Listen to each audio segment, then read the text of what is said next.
مزگەوتی گەورەی سەید سادق. ساڵی 1950 ماڵی مامۆستا مەلا ساڵحی زارا لە گوندی شانەدەریەوە دەگوازێتەوە بۆ سەید سادق کە گوندێکی بچووکی نوێ بوو، هەمووی 4 ساڵێک دەبوو ئاوەدان کرابوویەوە.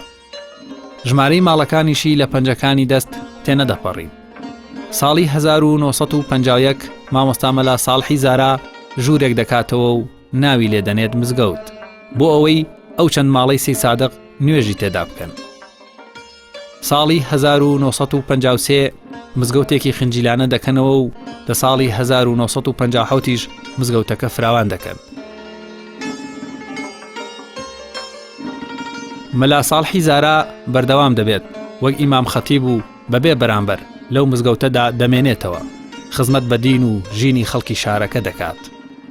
ساڵی 1975 مامۆستا مەلا محەممەدی شارەزووری لە مزگەوتی گەورە دەبێتە وتاربێژ و باوکی شیواتە مەلا ساڵحی زارا هەر پێشنوێژی مزگەوتەکە دەبێت. سەردەمی پاش نسکۆی شۆڕژ و بێئمێدی خەڵک و بەهێزی ڕژێم دەبێت. مامۆستا شارەزووری دەبێتە وتاربێژێکی بەهێز و بەهۆی وتاری تند و ئاگرینەکانیەوە لە سلێمانی و پێنجوێن و هەڵەبجە و ناوچەکانی تر خەڵکی دێنە سەید سادق بۆ گوێگرتن لە وتارەکانی ئەو. ڕژێم هەرچەند دەگات مامۆستا شارەزووری بۆ کۆنتڕۆڵ ناکرێت، بۆیە لە ماوەی 1 مانگدا 6 جار دەستگیری دەکەن، تەنانەت ڕۆژێک دێن و لە ناو وتاری هێنیدا دەستگیری دەکەن.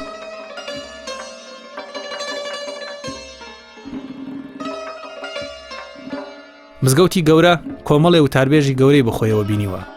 لەوانە مەلا ساڵحی زارا، مەلا محەممەدی شارەزووری، مەلا ئەحمەدی خانەقا، مەلا عەلی بیارە، مەلا عەبدولقادر. ئەمانە تا خاپورکردنی شاری سەید سادق لەلایەن بەعسەوە یەک بە دوای یەک وتاربێژی کارامە و لێهاتووی مزگەوتەکە بوون. کاتێک ڕژێم فشاری زۆر دەخاتە سەر مەلا محەممەدی شارەزووری، ئەویش بۆ ئەوەی کەمێک خۆی لە چاوی بەعسیەکان بشارێتەوە خۆی دەگوازێتەوە بۆ شاری سلێمانی لەگەڵ مەلا ئەحمەدی خانەقا کە ئەو کات ناسرا بوو بە مەلا ئەحمەدی ڕیش شوێنەکانیان دەگۆڕنەوە. کاتێک مەلا ئەحمەدی خانەقا دێتە سەید سادق، ئەویش دەبێتە وتاربێژێکی کاریگەر و بەعس لەویش ناحەوێتەوە. بەدوای ئەویشدا شەهید مەلا عەلی بیارە دەبێتە وتاربێژێکی زۆر کاریگەر و ئەم کەسانە کاریگەری زۆر لەسەر خەڵکی ناوچەکە دروست دەکەن. مزگەوتی گەورەی سەید سادق چەند جارێک نۆژۆن و فراوان کراوە، لەوانە ساڵانی 1953 و 1957 و 1970 کە ئیتر تا ئەو کاتەی لە ساڵانی 1980 ڕژێمی بەعس شاری سەید سادق و مزگەوتەکەش خاپور دەکات.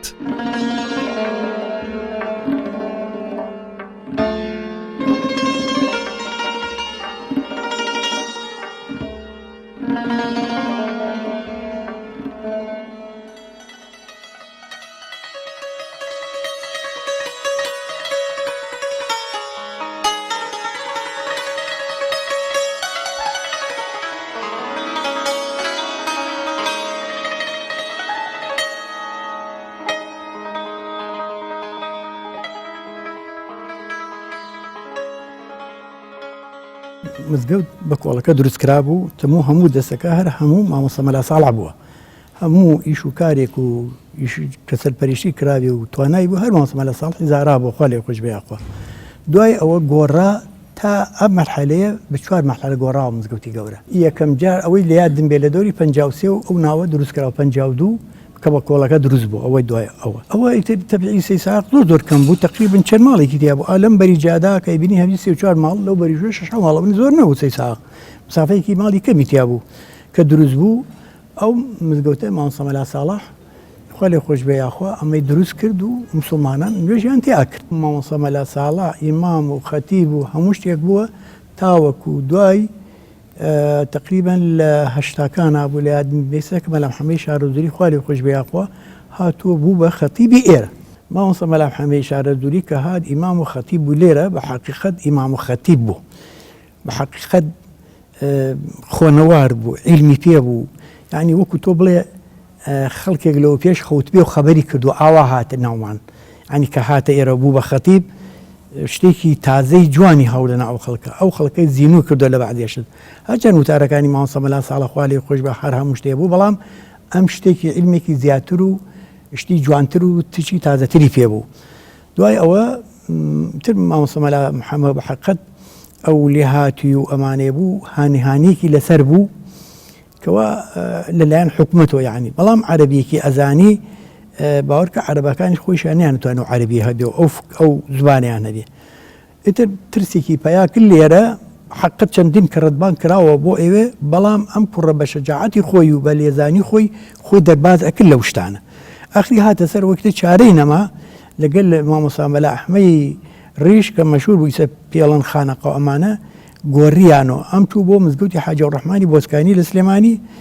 مەلا ئەحمەدی ڕیشیش هات بۆ ئەم مزگەوتی گەورە لێرە بوو بە ئیمام و خەتیبی ئێرە ئەوە مەرحەلەی مەلا محەممەد بۆ کە لێرە بوو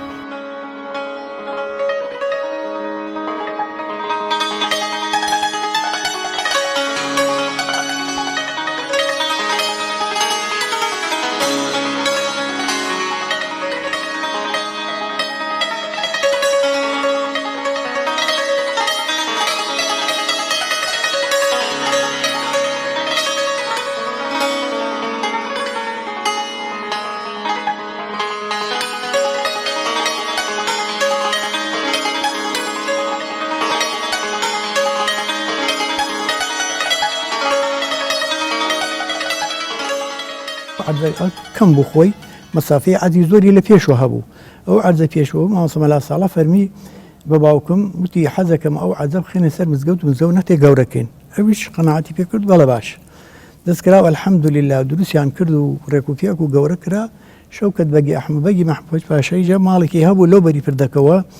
طەبیعی هەموو لە هاوینان هات لە کەڵوەڕان دائەنیشت بۆ ئەوەی لۆکەی شارەزور هەمووی خەم لە کراوە بۆ بچایە بۆ ئەوێ ئەو بارێکە دەیفرۆشت بەگزای جام دوایەوە نردی بە شوێن باوکما و مامۆستا مەلا ساڵح خوا لێی خۆش بێ یاخوا نردی بە شوێنیا وتی من نازانم من شاحێ مڵکم یا حاجی فەتاحتۆ ساحێ مڵکی ئێشتی وەڵام بێرم هەر ئێوە هەموو شتێکن کێ هەیە غەیری ئێوە نەبێ لەم سەر ئەرزا بتوانێتەوە دەسەڵاتی هەبێ ومزانی بۆ ئەومە بانکەیکەوە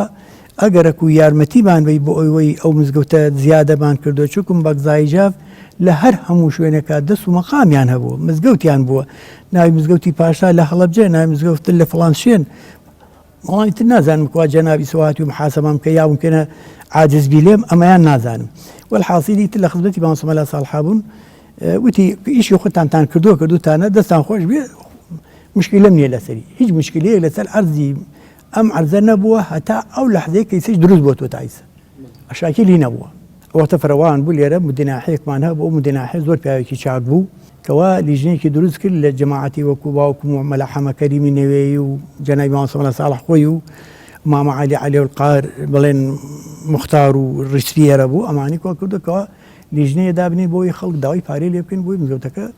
فەرەوان بکەینەوەمان الحەمدولیلا مزگەوتەکە کرایەوە بە فەرەوانی و بە جوانی ئەو ساڵانە بوو ئەو قاف کردی و حتا خۆی بەعزێکی تەوا بوو بەڵام زیادەیان خزە سەری و ڕێکوپێکیان کرد و حجرەیان دروست کرد بۆ مامۆستا ینی بۆ خەتیب و ئێرە و چەند شتێکیان تە دوورخانێکیان دروست کرد بۆ ئیمام و ئەوانەیان تیا دروست کرد ئەو ساڵە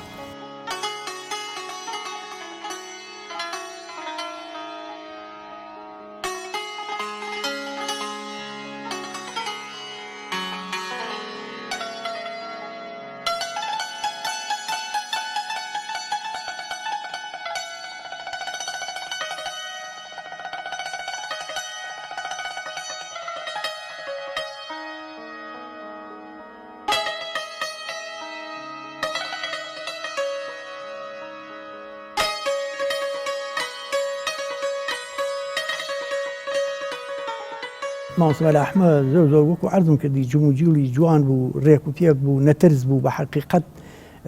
حەتۆن بڵێت شەجاعەتێکی تیا بوو لە ڕووی خوتبە و وتار و نەترسی تیا بەدی ئەکرا و پیاوە هەتا بڵێ ئیمامێکی خەتیبێکی زۆر وتار بە قووەت بوو بە حەقیقەت لە عینە ئەوە بگرە ئەوان ئەمان بە زیاتری هەر عینەن شت بەو چاوە تەماشایان نەکرد ئەمیش بە زیاترە تەماشای چای بەلا ئەحمەدەکە کە بە نەترسی و ئاوالی هاتوو بوو بەعەرزەکە مالیوە کەلیمەیەکی مامۆستا مەلا ئەحمەد هەیە مامۆستا مەلا ئەحمەد دعوەتێکیان کردین لە ماڵی شێخ عەبدولقادری کوێسە ئیتر ئەوە زابط استخبارات و ئەمن و هەموو ئەمانە هاتن بۆ ئەوێ مەلاحمە ئەو نەشەجیع بوو ئەهرام و مەسئولینی حتا محافیزیشی تیا بوو لە ماشا القاری شێزە ئەم پیاوەها بەبێ ئەوە هیچ لێشەکە چون لای سەرۆی هەمیان و دانیشت نەک ئەو نەبە سەلام کاویا بە شێوەیەک و لای خواریەوە وەکو بڵێ فەر بچۆرایە ینی خۆی بە گەورەتر لە هەمیان نەزانی ئەو نەلی هاتوو بوو نەتەز بوو بەلاحمە ماوەسە مەلا عەلی بیارە مەشهور و خوا لێ خۆش بێ یاخوا ئەو تەشریف هاتە ئێرە دوایەوە ئەویش ماوەسە مەلا عەلی کوورە بۆڵم ئەم خەتیبانە هەر هەمیان یەک لە دوایەک نازانم بڵێم هەمویان هەر یەک وەکو یەک دروست کرا لە یەک شێوە ماوەسە مەلا عەلی ئینسانێکی زۆر ملاییم و لەسەرخۆ بوو ئەختەماڵ خەزوریشی ماوێ هاتنە ئێرە ماوەسە مەلا هەموو مینیکانیستانان مەشهور بوو لە ئێران بوو کاتبوو ئێرە ماڵەکەی لێرە بوو ماوەسە مەلا عەلی ئیتر کەمایەوە وتاری ئەمانە حتا ڕۆژێکیان سیساق زۆر ناڕێک و پێک بوو شەوکت زۆر ئەکرا هەمووشە کەڵ ئیساعەتی کردووە فەرمی کاکە بۆ نەچین بۆ لای مدیناحێ و ئەمانە بڵین کاکە حکوومەت قوبوڵ نییەشتی ئاواهی ئەم شەوکتە هەموو شوێ لە سیساق و ئەمانە ماوەسە مەلا عەلی و کاک فایق و حەمەرش چەند جەماعەتێ بووین هەموو چون بۆ حاج مەلا حەمە کەریمی نەوێی چون بۆ لای مدیناحێ و لێوە مدیری ئەمن ها بۆ ئەوێ ماوەسە مەلا عەلی وتی بەڕاستی ئێمە بۆەوە هاتوین حکوومەت یعنی حکوومەت یعنی حتا شەرواڵی ئەو خەڵکە مەسئولە لە حکوومەت ئەو نە سەرپەرشتی بکە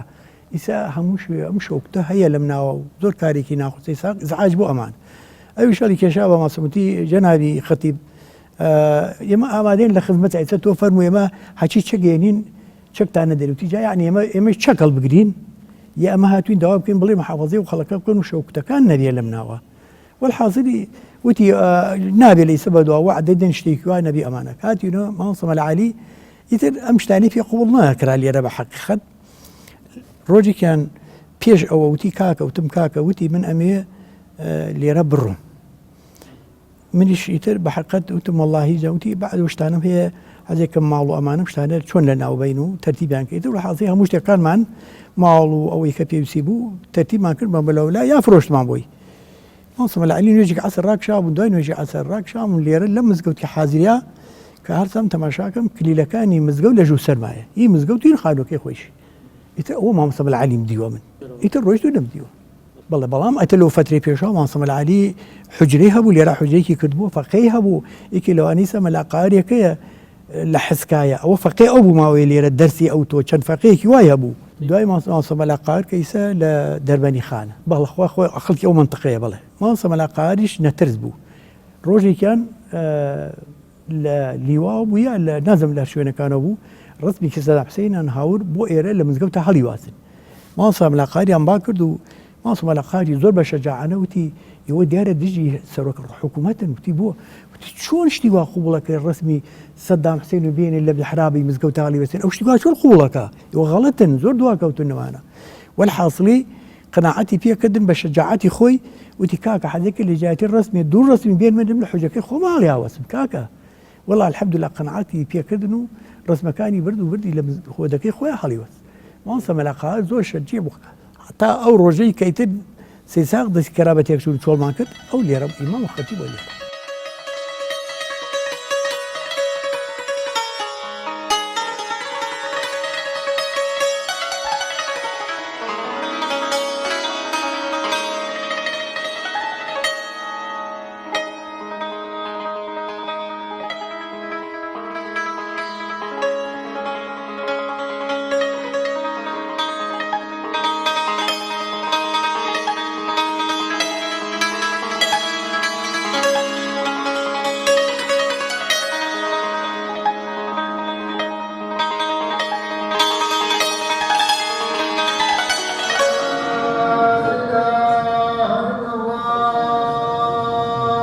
حجرە هەبوو لێرە ئەو هۆدەیەکەوە مەلا محەممەدی شارەوزیری خوا لێ خۆش بە حوجەیەکی کردو بە ناوی خۆیوە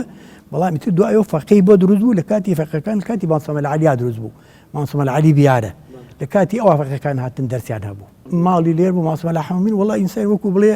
لاجئ بوو ئیتر هەلێوا دانیشت بوو ڕێزێکی تایبەتی هەبوو ئیتر لێرە ئاهات بۆ ئێرە لەو مزگەوت و کەمتر ینی توانای ئەوەی نەبوو نەختێ زۆر بەس ئیتر لە ماڵەوە بوو مامۆستا مەلا حەمەدی کانیسانە عالمێکی حقت زانا و قاوان علم بوو لێرە خەزوری مامۆستا مەلا عەلی بوو بەڵێ دوای ئەوە لە یاد مەئیسە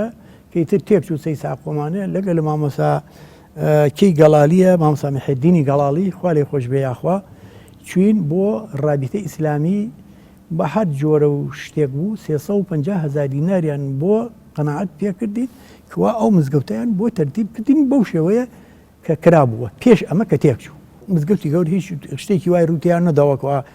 خوانەخواسە مەشاکیری تیا دروستبێ هیچ شتێکی تیا ڕوودندا بوو ئەرز دەکەم وتم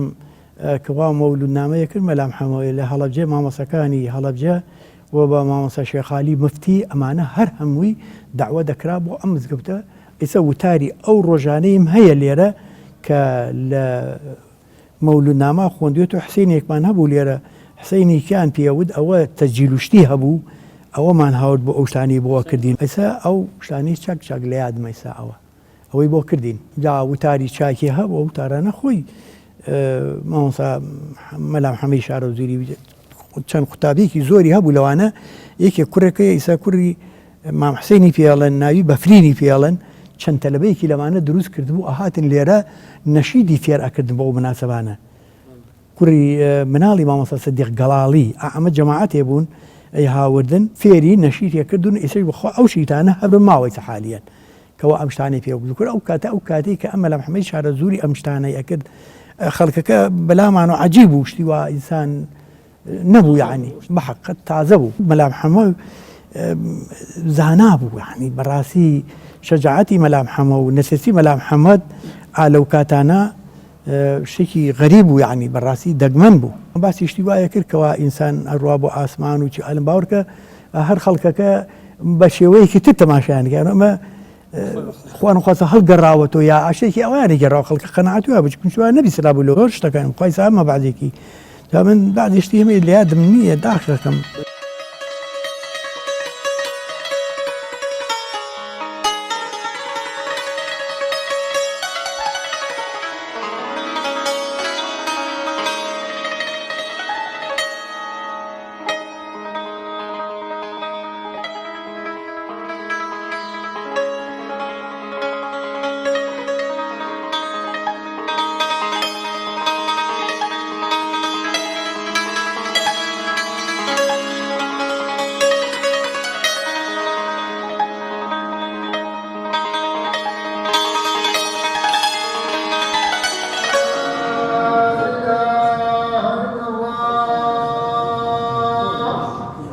والله ئەم پیاوانە حاجی محەمەد حاجی کەریم ئەوە خەڵکی سلێمانی و حاجی سالار کە سالار ئەحمەد شاسوار کە کۆمپانیای ئەوەیە و لەگەڵ حاجی ئەحمە و حاجی جەزا ئەم چوارە خوا لیان ڕازی بێ کە هاتن وتیان ئێمە ئەم مزگەوتە گەورەکەین و بە شێوەیەکی جوان هەنجا حتا داوایان کوتیان ئەو ئەرزەش بکڕە ئەم ئەرزەی ماڵی حاجی فەتاح ئەوە شەخین سەر چەنە ئەرزەکە بێ ئێمە گەورەتی ئەەکەین هینەکەین و ئامادەین حەچیەکمان هەبێت یا سەرفەکەین و خوالیان ڕزایی بە شێوەیەکی ڕێک و منتەزەم و جوان بۆیان کردینەوە لە بناغەوە ڕووخا و هەمووی من سەرپەرشتیمە کرد و ئەوانش دوان سیانی کاک تۆفیق و ئەو کاک ساریمە و خەڵکی گەڕک ئەوانش یارمەتیانەدام و ئەوانە منیش هەر من لەگەڵ ئەو پیاوانە بووم هەر مامۆستا سعدی مامۆستا شەح حەسەن بوو لەگەڵ مامۆستا سعدی لە ئەوان ئیتر مامۆستا شەح حەسەن ڕۆژ بۆ مزگەوتی سەر مامۆستا سعدی بەس مامۆستا سعدی ماوەتە